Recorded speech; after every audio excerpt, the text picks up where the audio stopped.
प्रिय विद्यार्थियों, online classes में आपका स्वागत है। देखो बच्चों, ये हमारा टॉपिक चल रहा है सुमित्रानंदन पंत का और नौका विहार शीर्षक कविता से लिया गया है। तो देखो, इसमें ये जो पद है, इसमें आप सभी को मैंने बता दिया था कि रात्रिकालीन गंगा नदी की सुंदरता का इसमें वर्णन किया गया है। अब जो रात्रिकालीन गंगा होती है, उसमें जो नाव बहती है, नाव तैरती रहती है, उसकी सुंदरता का इसमें वर्णन किया गया है। मतलब कहने का भाव यह है कि कवि ने रात्रि में गंगा नौका विहार का वर्णन बड़ा ही आकर्षक रूप में किया है। कवि कहते हैं कि जो गंगा है वो रात्रि के समय बहुत ही सुंदर दिखाई देती है और उसमें तैरती हुई नाव है। तैरती हुई नाव भी उसमें आकर्षक प्रतीत हो रही है। तो इसमें गंगा की और नाव की सुंदरता का वर्णन किया गया है। तो देखो बच्चों, इसको मैं पढ़ करके सुना देता हूँ पहले। नौका से उठती जल हिलोर, हिल पड़ते नभ के ओर छोर। नौका से उठती जल हिलोर, हिल पड़ते नभ के ओर छोर। विस्फारित नैनों से निश्चल, कुछ खोज रहे जल तारक दल। ज्योतित कर नभ का अंत स्थल, जिनके लघु दीपों को चंचल। अंचल की ओट किए अविरल, फिरती लहरें लुक छिप पल पल। सामने शुक्र की छवि झलमल, पैरती परिसी जल में कल। रुपहरे कच्चों में ही ओझल, लहरों के घूंघट से झुक झुक। दशमी का शशि निज त्रियक मुख, दिखलाता मुग्धा सा रुक रुक। तो देखो बच्चों, इसमें कुछ कठिन शब्दार्थ भी आए हैं। उन कठिन शब्दार्थों को मैं एक बार बता देता हूँ, तो उनको ध्यान से सुनना। कठिन शब्दार्थ, देखो बच्चों, इसके कठिन शब्दार्थों को हिलोर शब्द आया है। हिलोर, तो हिलोर का अर्थ होता है लहर या तरंग।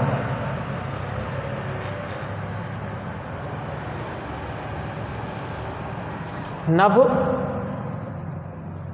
आकाश,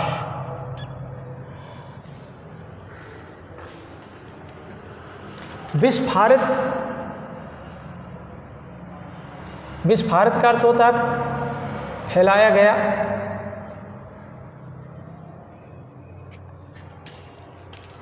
ज्योतित, ज्योतित का मतलब होता है प्रकाशित।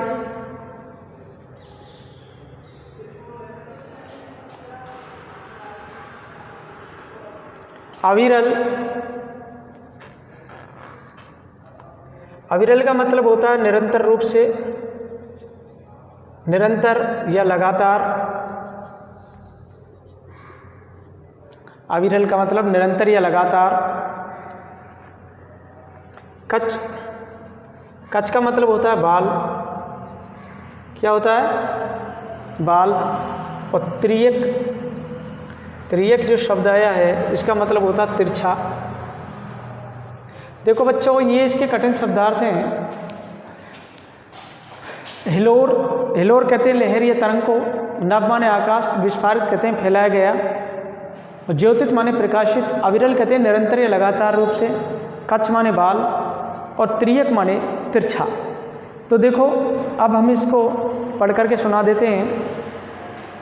नौका से उठती जल हिलोर, हिल पड़ते नभ के ओर छोर। देखो बच्चों, ये अवतरण है, ये जो पद्य भाग है, ये कवि सुमित्रानंदन पंत द्वारा रचित नौका विहार शीर्षक कविता से अवतरित है। इसमें कवि ने रात्रि में गंगा में नौका विहार का बड़ा ही आकर्षक वर्णन किया है। तो देखो कैसा आकर्षक वर्णन किया है इसका।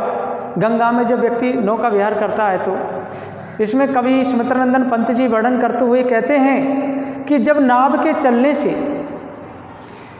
नौका से उठती जल हिलोर, जब नाव के चलने से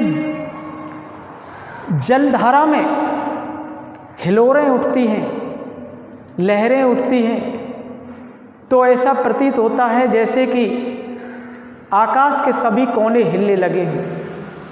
ऐसा प्रतीत होता है, हिल पड़ते नभ की ओर छोर, ऐसा प्रतीत होता है कि जैसे आकाश के सभी कोने हिलने लग गए हैं। कवि कहते हैं कि नौका से उठती जल हिलोर, हिल पड़ते नभ के ओर छोर। रात्रि के समय जब गंगा नदी में, गंगा नदी की धारा में हिलोरें उठती हैं, तरंगें उठती हैं, लहरें उठती हैं, तो उस कवि को कैसा प्रतीत होता है? वो कवि को ऐसा प्रतीत होता है कि आकाश के सभी कोने हिलने लग गए हैं। कवि का कहने का भाव यह है कि लहरों के कारण नाव हिलती है, नाव हिलती थी लहरों के कारण।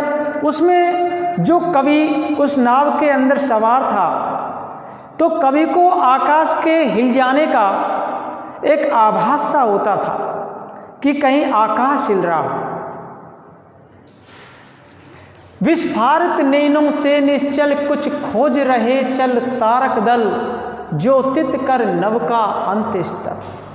देखो, रात्रि में आकाश में चमकने वाले जो तारे हैं,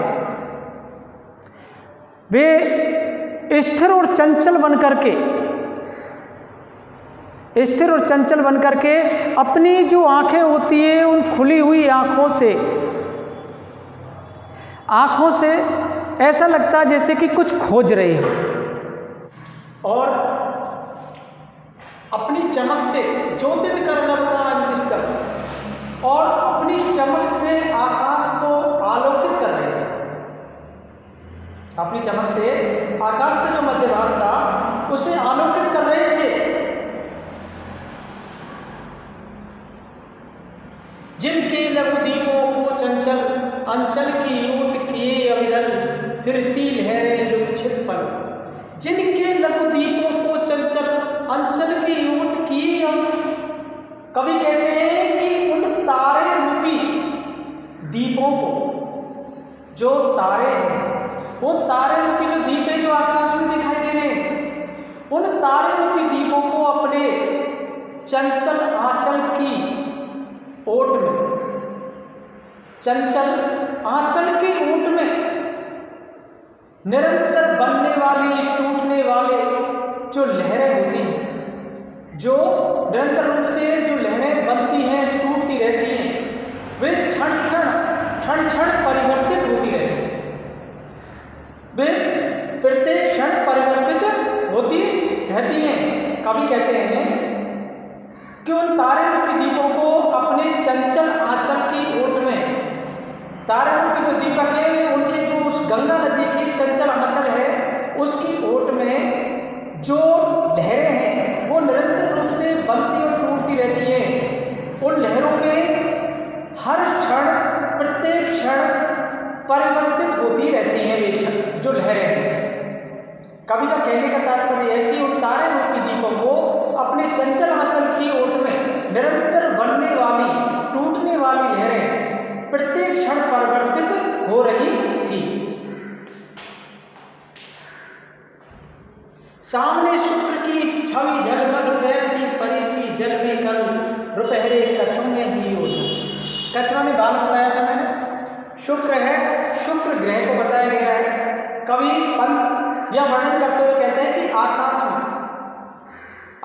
में सामने की ओर शुक्र तारा चमक रहा था। सामने शुक्र की छवि जल रही, शुक्र तारे की छवि दिखाई दे रही थी आकाश के अंदर, आकाश में सामने शुक्र तारा चमक रहा था। उसकी सुंदर जो छवि थी वो गंगा की जलधारा में झलमल झलमल रूप में तैरती हुई बहुत ही सुंदर प्रतीत हो रही थी। उस शुक्र तारे की जो छवि थी ना, वो आकाश जो गंगा के अंदर, गंगा के जल में झिलमिलाती हुई सी, झलमल करती हुई सी, उसकी झलमल करती हुई सी उसकी जो आकृति थी वो बहुत ही सुहावनी लग रही थी, मनोरम लग रही थी।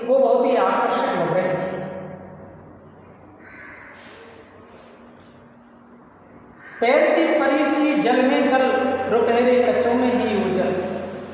और देखो उसकी जो सुंदर छवि थी, जो उसकी सुंदर छवि जो जलधारा में बहुत ही सुंदर दिख रही थी, तो वो ऐसे लग रही थी, ऐसे प्रतीत हो रही थी कि मानो निशा रूपी नायिका, निशा कहते हैं रात्रि को, निशा रूपी नायिका रुपहले बालों से अपने चेहरे की ओर, चेहरे को भी ओझल कर रही है। निशा रूपी नायिका है, अपने बालों में, अपने बालों की ओर से अपने चेहरे को ओझल कर रही है, मतलब दिखा नहीं पा रही, ऐसे लग रही थी। वो ऐसे प्रतीत हो रही थी जैसे कि निशा रूपी कोई नायिका है और अपने सुंदर चेहरे को, सुंदर जो उसके जो सुंदर बाल हैं, उन सुंदर बालों से अपने चेहरे को दिखा नहीं रही है, वो ओझल कर रही है, वो ऐसे दिखाई दे रही थी।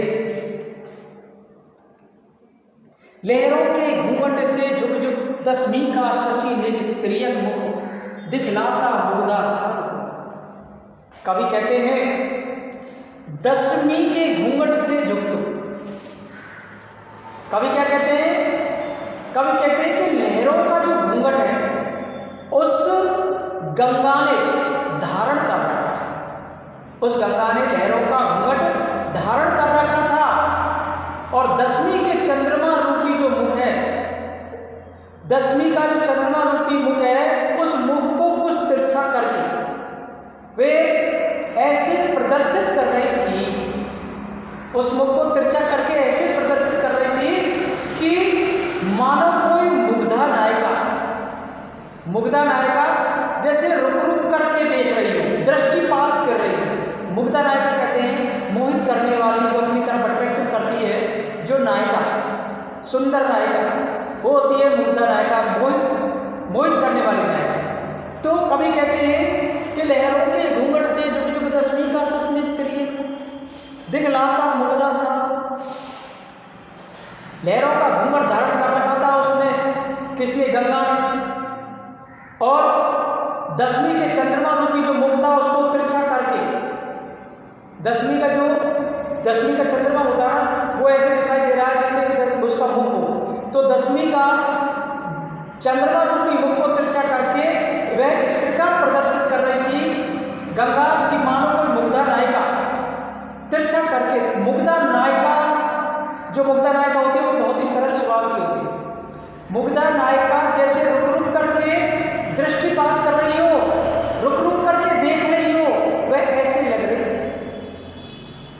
कवि का कहने का भाव ये कि रात्रि में गंगा, गंगा का जो प्रवाह होता है, जो गंगा चलती रहती है, रात्रि में गंगा के प्रवाह में चंद्रमा का जो बिंब है, चंद्रमा का बिंब वो तिरछा पड़ने से, चंद्रमा का बिंब जब गंगा में तिरछा पड़ेगा, तिरछा पड़ने से दसवीं के चांद की आकृति जैसा लग रहा था, जैसे दसवीं का चांद दिखाई देता है वह ऐसा दिखाई दे रहा था, गंगा में उसका प्रतिबिंब पड़ रहा था, होने के कारण ऐसा लग रहा था जैसे दसवीं के चांद, दसवीं का चांद हो या दसवीं की चांद की सी आकृति लग रही थी। और वह मुग्धा नायिका का टेढ़ा किया गया मुख जैसा लग रहा था, जैसे मुग्धा नायिका होती है उसका तिरछा किया गया जो मुख होता है वो ऐसा लग रहा था जैसे किसी मुग्धा नायिका ने मुख को तिरछा कर रखा।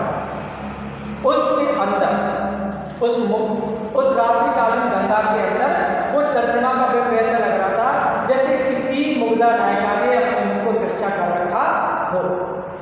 देखो बच्चों, ये है इसमें रात्रि के प्राकृतिक वातावरण में, रात्रि का जो प्राकृतिक वातावरण है उसका यहाँ पर वर्णन किया गया है, केवल कवि की कल्पना दिखाई गई है। यहाँ पर प्राकृतिक सुंदरता का वर्णन किया गया है कवि ने, क्योंकि इसमें मानवीकरण अलंकार का प्रयोग बहुत ही ज्यादा रूप में हुआ है।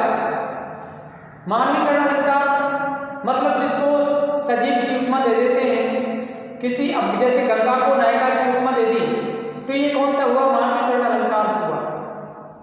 तो इसमें मानवीकरण अलंकार का प्रयोग किया गया है, रूपक अलंकार का प्रयोग किया गया है और उत्प्रेक्ष अलंकार का भी इसमें प्रयोग किया गया है।